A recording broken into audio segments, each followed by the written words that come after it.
I'm Danielle Hale, Chief Economist for Realtor.com, and here's what you need to know this week.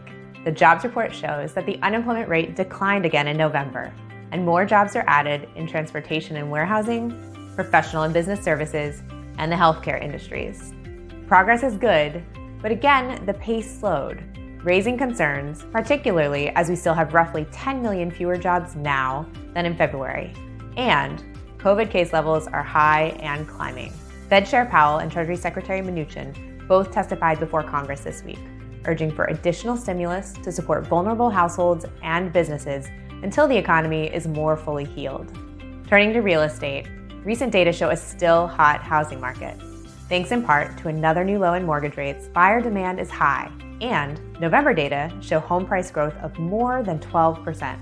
Although there were fewer new sellers nationwide than a year ago, the Northeast and the West regions saw more homes going up for sale than last November. The housing market isn't totally ignoring the season, and we did see a slight pullback in prices, so they're no longer at summer's peak.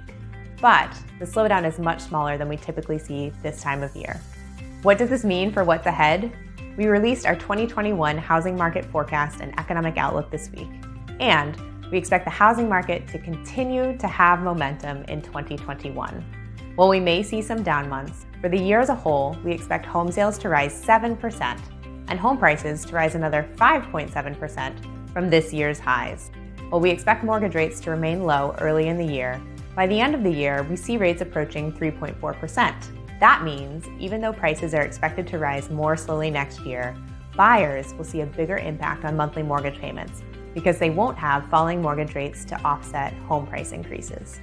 Find additional forecast insights, plus our predictions for your housing market, and download recent data at Realtor.com/research, or follow us on Twitter for real-time updates. Have a question about the economy or housing market you want answered? Ask away.